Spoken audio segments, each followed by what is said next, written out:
If I said to you that you're acting like Darth Vader, would you take it as a compliment? I hope not. If you know your Star Wars, then that's an allusion that's crystal clear, and no, I don't want that name. If I said you were acting like Sauron, if you know your Lord of the Rings, that's not a compliment either. What if I said Scrooge? Now, we don't even need to know our Charles Dickens for that one, at least not the original version. We've seen enough modern movies of it that, like, yeah, I don't want to be called a Scrooge. How about this one, though? If I said you're acting like you're part of Fagin's band. Oh, now you really do need to know your Dickens. If you read Oliver Twist, I don't want to be part of Fagin's band. But again, if I don't know the allusion, then I'm dropping a hint and you're not picking up on it. In the early American Revolution, when loyalists and patriots were starting to kind of line up against one another and pick sides, the colonies versus Great Britain, there were a bunch of revolutionary preachers that were patriot preachers. And as they looked out of their congregations and saw mixed multitudes, several of them, many of them, quoted an obscure passage in the book of Judges about a group that refused to join Israel in fighting for its independence. Guess which side the patriot preacher was on. It's called the Curse of Morose, because the people of Morose decided not to join in the fight. And these ministers, without saying anything about current political climate, they preach that sermon, teach that text, and basically threatened their loyalist congregation members with the curse of Morose. And they didn't have to say a thing, because at that time period, people were so biblically literate that it was like, whoa, did he just morose me? Really? Did he throw down that allusion? Because I know exactly what he means by it. Well, let's see how good we are with biblical allusions. And look at section 117, verse 11. Let my servant Newell K. Whitney, and he's one of the bishops there, so picture a presiding bishop responsible for all the temporal things, and picture all the temporal things that they're dealing with that we've already seen in section 117. So let my servant Newell K. Whitney be ashamed.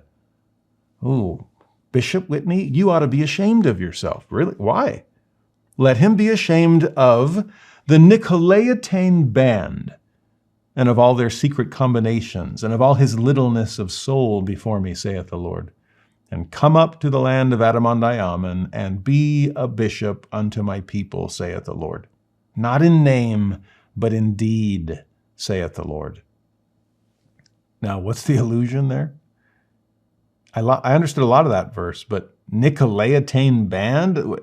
Sounds like the name of a good musical band. What kind of band are we talking about? No, not that type. I have a feeling that Newell K. Whitney knew his Bible well enough to know exactly what the Lord was getting at. The word Nicolaitane, here it's Nicolaitane, it's as an adjective, but the Nicolaitans were a group that are mentioned by name twice, and only twice, in the entire Bible.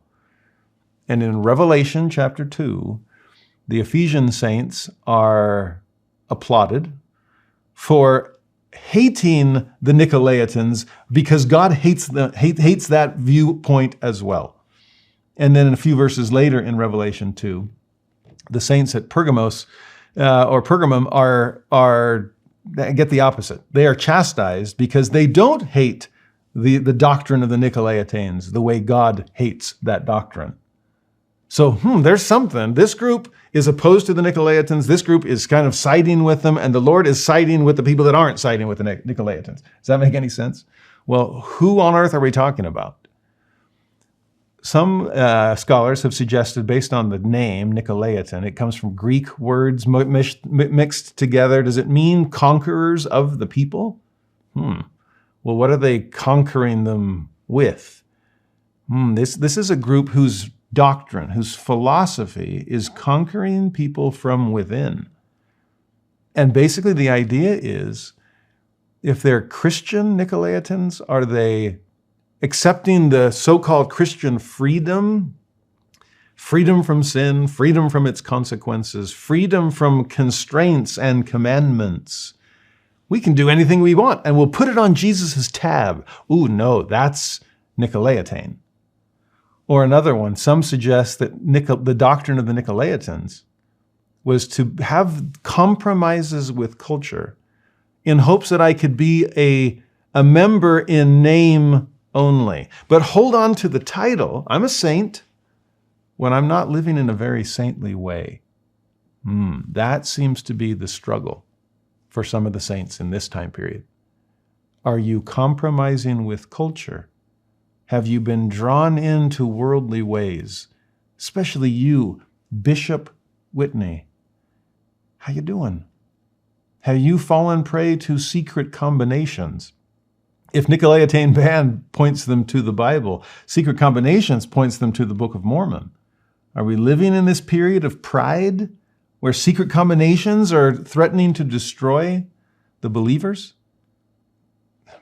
Bishop Whitney, we've got to do better than that. In fact, you already are better than that. Your soul, think about what we saw about Newell Whitney earlier in the Doctrine and Covenants. He's incredible. The Whitney store in Kirtland, it's not just his store, it's now the store. He's willing to give it all up, consecrate. He's incredible.